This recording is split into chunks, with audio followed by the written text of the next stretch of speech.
Good evening. 2 days before Christmas in 2024, 37-year-old Chanel Thompson was found unresponsive at Barnet Hospital. She was supposed to be under one-to-one care while she waited for a bed in a mental health ward, but her heart went into distress without hospital staff noticing. When Chanel was found, she had no pulse, and despite being revived, her brain had already been starved of oxygen. She died 7 months later. Yesterday, an inquest found it was possible that Chanel's outcome could have been different had she been properly checked in hospital. Today, her sister said Chanel's physical health was ignored when she was admitted as a mental health patient and that not enough staff were on hand to care for her. Helen Keenan reports. Their bond as sisters was unshakable. Chanel and her twin and their little sister. Today the siblings are speaking for her because Chanel's voice was not listened to, eventually dying after suffering a cardiac arrest in A&E. No one has been able to tell us how that occurred. What we do know is that she was in a chair and was unattended, and it wasn't noticed that she had a cardiac arrest. She is a young black woman with a history of mental health difficulties, and can we ignore that? Did discrimination play at this? There's a chance it did. It's sadly a very stark example of another black woman just being failed by the medical system. She was originally taken to Barnet Hospital for a mental health emergency. Her sisters say she wasn't checked for any physical issues, but were assured she would be given one-to-one care. And what we can tell is the one-to-one supervision was not given. If we had got to her sooner, she may have had a better chance at life. And unfortunately, that one event led to her not being able to fulfil her life. It's not good enough that there were 7 patients with mental health problems on that day and there were 2 registered mental health nurses. A coroner found it was possible that Chanel could have had a different outcome if the promised plan had been in place. There seems to be also an over-reliance on bank and agency staff, and that was something that was highlighted by the coroner. The impact of that being that patients aren't getting the continuity of care that you would otherwise get if you had staff who are permanently employed. In a statement, the Royal Free London NHS Foundation Trust said we have conducted a thorough review of Chanel's care, which included how we can better respond to the complex needs of patients who require one-to-one mental health nursing during busy periods in our emergency departments. We would welcome the opportunity to meet with Chanel's family to listen to their concerns and learn from their experience. They told me they've done this interview because if they say nothing, they're agreeing this care is acceptable and don't want anyone else's family member to feel abandoned in a place where they should be cared for. Helen Keenan, ITV News. Next this evening, the High Court has ruled that the government's decision to prescribe Palestine Action as a terrorist organisation was unlawful and disproportionate. As a result, the Metropolitan Police has said it will no longer arrest people for simply showing support to the group. Well, Sharon Thomas is at New Scotland Yard for us now. So, Sharon, a win for Palestine Action today, but the ban's not fully lifted yet. Well, no, the order will remain in place until a decision has been made now about that government appeal. But what Scotland Yard are saying tonight is that they won't be arresting people for simply holding up banners and flags in support of the group. But what they are doing is deploying more resources into what they say is gathering evidence of potential offences which support Palestine Action. Now, today outside the High Court, supporters of the group were clearly really jubilant, with the co-founder of the organisation describing today's ruling as a monumental victory. Well, we have, of course, seen numerous protests by Palestine Action right around the capital since last summer. In fact, there have been 3,000 arrests almost of people holding up banners and placards since the government ban came into effect. In fact, on one day alone, 800 people were arrested.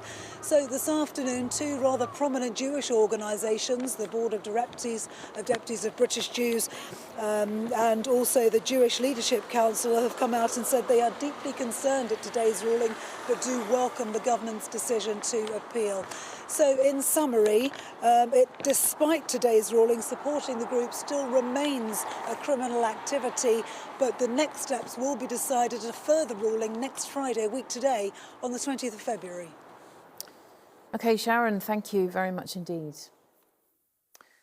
A former Metropolitan Police officer was secretly filmed making jokes about rape and sexual assault, a tribunal has heard. Ex-police constable Brian Sharkey, who retired last May, made a series of comments in undercover footage which aired in a BBC Panorama documentary in October. His misconduct hearing heard how the officer, who was based at Charing Cross Police Station, was also recorded belittling claims of racial bias, making sexual innuendos and talking about disposing of evidence. 4 members of an organised crime group who generated more than £500,000 from large-scale cannabis production and supply across Essex have been jailed for a combined total of more than 11 years. The group, led by 2 brothers, ran multiple sophisticated cannabis grows. Now, if you're a driver in West London who needs to cross the river, you'll probably have noticed it's significantly more difficult at the moment. Albert Bridge closed to vehicles earlier this week after cracks were found in its cast iron, redirecting people away from the main link between Battersea and Chelsea and putting pressure on surrounding crossings. It's happened almost 7 years since the closure of Hammersmith Bridge for similar reasons, prompting the question if either will ever reopen to cars again. Here's Antoine Allen. London's bridges aren't falling down, but they are falling apart. Albert Bridge in Chelsea remains closed to traffic after inspectors found cracks in a cast iron component. Now all of the other components are being checked. Closures caused heavy traffic for commuters travelling from Chelsea to Battersea. Hello. Hi, can I go to Parkgate Street? It's across the Albert Bridge. Oh, right, Albert Bridge is shut at the moment, sir. Short trips across the river like this are taking much longer and are more expensive by taxi, due to travel being diverted to Chelsea and Battersea Bridge. It's making everyone's life a misery. From where you picked me up, Yeah. if the bridge was still open, just how quickly would we have got there? Normally it would have taken me probably about 7 minutes, and now it's going to probably take about 27 minutes. So that's the difference of having one bridge closed. This journey took an additional 20 minutes, but it's not the first time Londoners have faced delays. Albert Bridge was actually closed for 2 years up until 2011. Why? Due to maintenance and repairs. So taxi drivers and commuters are wondering why the bridge keeps breaking. Albert Bridge was opened in 1874. It is now Grade 2 listed and owned by the Royal Borough of Kensington, who have the job of maintaining it. I understand people's frustration. I realise how disruptive it is for people. We need to take certain actions to keep the bridge safe. I think that's our first priority, but it is absolutely our intention to reopen the bridge to traffic as soon as possible. Albert Bridge is the second bridge in West London to be closed due to maintenance, with cars being unable to cross Hammersmith Bridge since 2019. The Conservatives have questioned whether the London Mayor is spending enough money on maintaining the capital's bridges. There is no long-term strategy for maintaining our key infrastructure like our bridges. Transport for London say they need £1.2 billion annually to maintain this key infrastructure. They're just not getting that money out of Sadiq Khan, nowhere near it. I asked London Mayor Sadiq Khan if the capital's bridges were receiving enough love from City Hall. So from City Hall and TfL, the assets we own, we make sure we invest in them, and we're really pleased that the government's given us now a multi-year capital deal of £2.2 billion. We can invest on the bridges we are responsible for, the roads, the trains, the buses and so forth. Pedestrians can still cross Albert Bridge, but those travelling by car will have to wait for an update from the council at the end of the month. Antoine Allen, ITV News. Well, while it may be tricky to cross the Thames in West London by car at the moment, you could be able to do it in the water if new proposals go ahead. Part of the river at Ham and Kingston has been shortlisted for a new crop of designated wild swimming sites by the government. It would be the first bathing spot on the river, and despite past concerns about how clean it is, we're promised it will be perfect for a paddle. Callum Fairhurst reports. For centuries, people have been swimming in the Thames, but pollution, sewage and bacteria has put many off. Soon, though, there could be more swimmers, after a stretch of water at Ham and Kingston might become the first official bathing site in London on the river. There would be regular water quality testing if it gets the green light, letting swimmers know when it's safe to get in. But the big question, would Londoners actually swim here? At pools on the park in Richmond, people were keen. Swimming in the Thames was an absolute joy and a delight, and I would be very happy to see it back again. I would be concerned about the water quality. Yeah, I think it's great. The exercise is fantastic, and I think the more facilities we've got in London, the better. I think it's a really good idea for people's overall health and fitness and well-being. My main concern is water quality of the Thames. As somebody who's wrestled with the swans in the Serpentine, actually having some open water that's not colonised by birds would be amazing. Swimming outdoors is so amazing. It's so good for your mental health. It's so much nicer than being inside, so I think it's fantastic. Just a short walk down the Thames path from the proposed bathing site is The Stop, a mobile cafe that relies on passers-by. They think the status could be great for business. To have a bathing site just along the road will be fantastic. We'll be here to offer refreshments and snacks, and it will add more footfall to the path along here at Teddington Lock. The site is one of 13 around the country being proposed by the government. They say it will improve water quality and allow more people to swim safely. But campaigners say, while this is welcome news, still so much more needs to be done. No, it isn't enough. Clearly, we need a complete overhaul of the whole water system. That includes regulators, it includes all water companies, it includes government's attitude to our environment as well. All needs to change. But it is a step in the right direction. And I think it's important that we link people to their waterway. A waterway that has seen many swimmers over the centuries, and lots will be hoping it'll be clean enough to see many more. Callum Fairhurst, ITV News. Well, still to come on the programme, Doon McKitchen and Alex Lawther on starring in Summerfolk at the National Theatre. And 8 decades after the war, previously unseen belongings of Dame Vera Lynn go on display. But first, the South London business giving people struggling to find work the tools to carve out a career path. Goldfinch Furniture in Bermondsey was set up by a former youth worker who knows all too well the scale of untapped potential in the capital. Now he's able to give people the opportunity to take on their first paid job and build valuable skills. Here's Toby Sadler. A year ago, Jesse was stuck. Even with qualifications, he couldn't get a meaningful job because he'd never had a job. So we need to face it, and then we need to edge it, and then we just need to make sure it's square. Okay, yeah. Goldfinch Furniture gives people like Jesse the start they need. What's changed in your life? Well, I mean, I know a lot more about woodworking now. There's a lot more things I can do. I can make a box, which is surprisingly hard. And I guess I feel now like I have somewhere to go rather than feeling like aimless. I definitely think I've learned how to be more confident. So this has given you a career? Yeah. 600mm drawer front for a standard size carcass, and this is going on the new walnut kitchen. Cool. Mike Biddulph runs Goldfinch. He's been a youth worker for 20 years, but he's also a skilled furniture maker. The young people who get their first jobs here learn that craft and a lot more besides.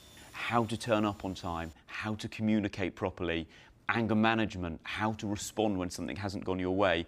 And it's those soft skills actually that make the difference between someone having a successful career or not quite making it. Some people aren't used to younger people kind of telling them what to do in a sense. Chadrak is one of Mike's success stories. He came to Goldfinch aged just 18, no real qualifications and low self-esteem. Now, He has a career as a plumber, runs his own production company and his own youth group. Do you ever reflect on what life might be like if you hadn't met Mike, if you hadn't come here? Ooh. I've always said that not coming Goldfinch, yeah, I don't know. Honest, like hand on heart, I really truly don't know where I'd be if I hadn't gone Goldfinch. I don't think I'd be where I am now. I probably think I would have been in prison maybe, who knows. Goldfinch furniture itself is in need of help. Rents are going up and Goldfinch is having to move. They're in desperate need of a new home. Without it, Mike warns this programme will likely have to fold, cutting off the lifeline it gives each year to 20 young people in Bermondsey. Toby Sadler, ITV News.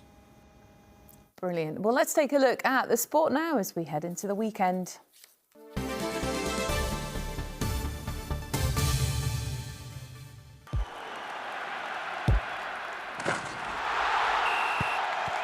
Zero Accounting Software sponsors ITV Regional Sports Report.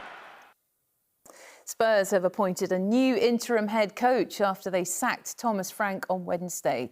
Igor Tudor has reportedly agreed to take charge of Tottenham on a deal until the end of the season. The FA Cup fourth round action starts tonight with Chelsea looking to avoid an upset when they travel to Hull. The Blues will be looking to bounce back after a surprise 2-2 draw against Leeds on Tuesday. The West London side are aiming to reach the fifth round for the 58th time. And the Cup drama continues tomorrow as West Ham take on Burton Albion for the first time ever on Saturday afternoon. In rugby, Camden's Maro Itoje will be leading the charge for England as they take on Scotland in Saturday's Calcutta Cup clash. The Saracens and England captain took some time off after the death of his mother, but says he's massively excited to be part of the historic Six Nations fixture. And in basketball, the London Lions are taking on Cheshire Phoenix in the SLB Cup semi-final. The East London team hope to continue their winning streak after taking the SLB trophy title home to Stratford earlier this month.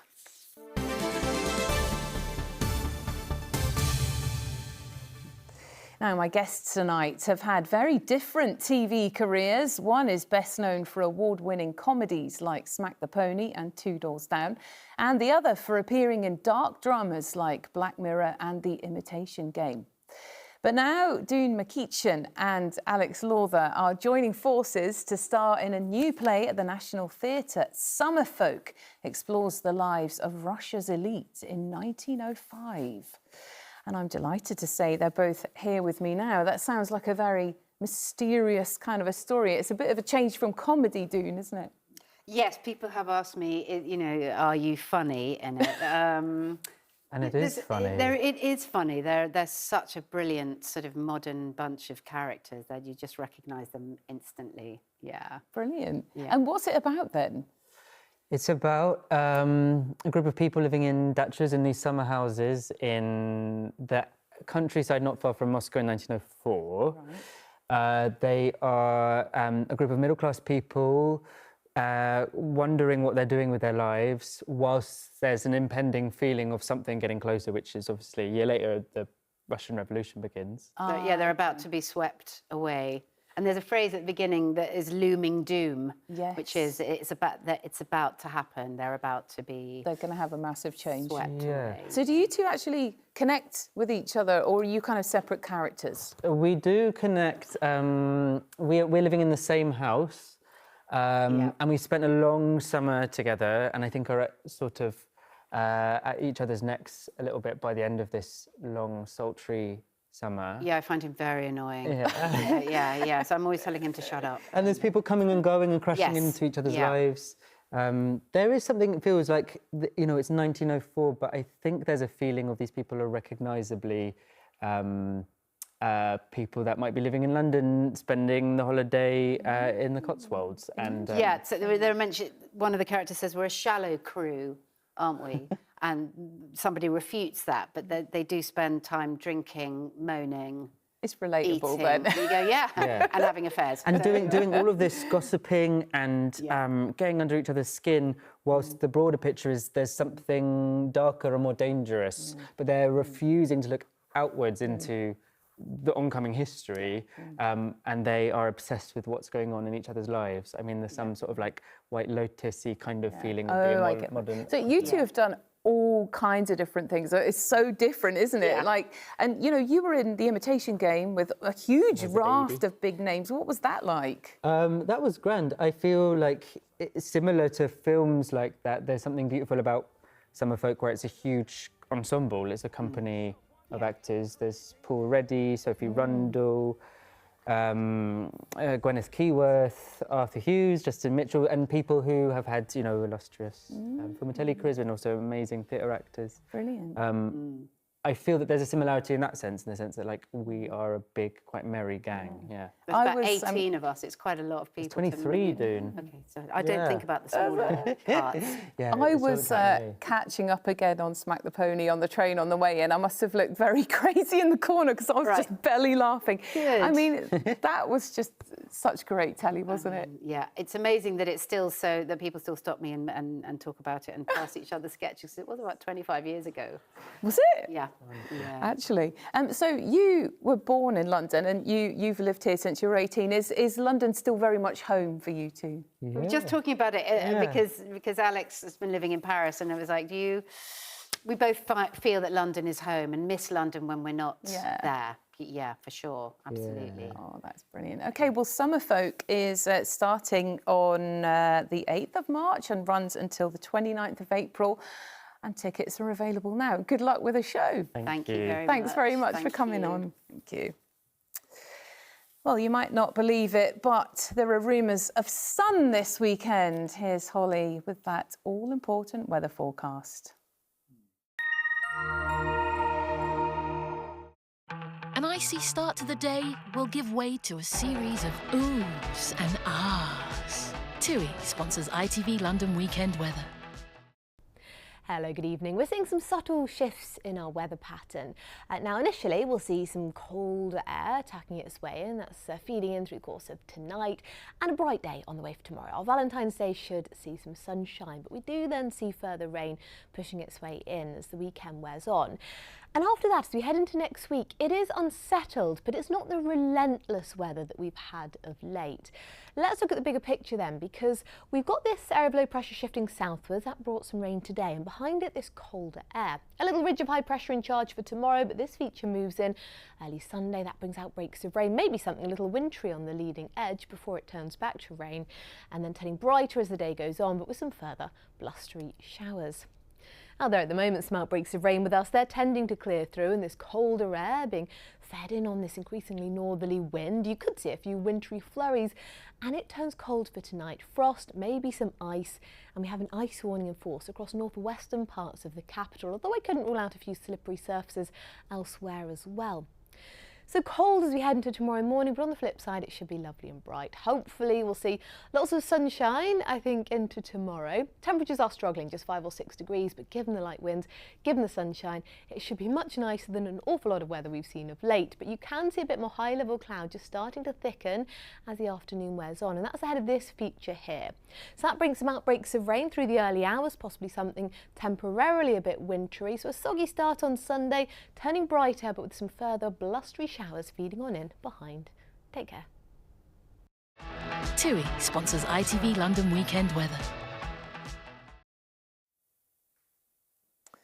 And finally, she became the force's sweetheart with the anthem We'll Meet Again, bringing moral support to thousands through the war.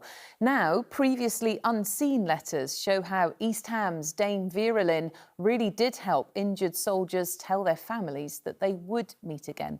The letters she wrote to their wives and girlfriends are part of a treasure trove of objects that have found a new home at the Imperial War Museum. Daisy Bussell reports. Meet again, don't know where, don't know when. She was a beacon of hope during the country's darkest days. The Blitz has returned to London with renewed fury.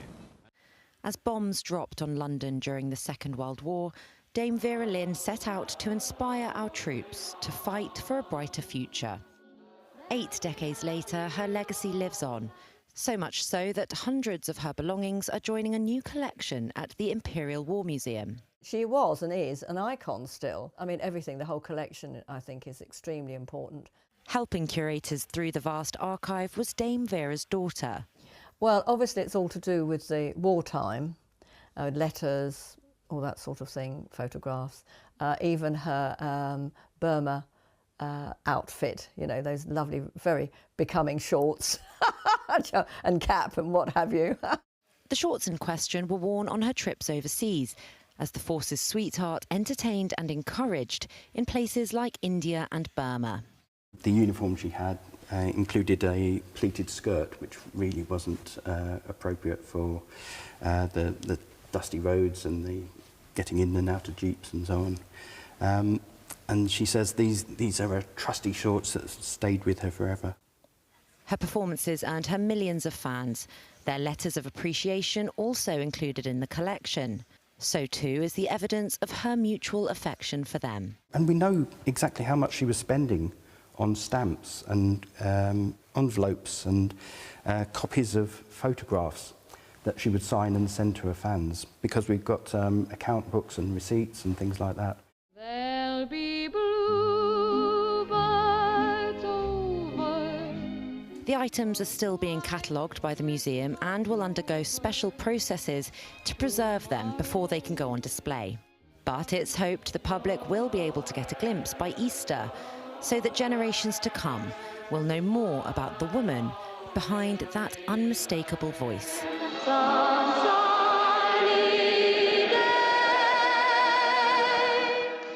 Daisy Bussell, ITV News. Lovely. Well, that's it from us. The evening news is next with Lucrezia, but for now, from all of us, have a great evening. Bye-bye.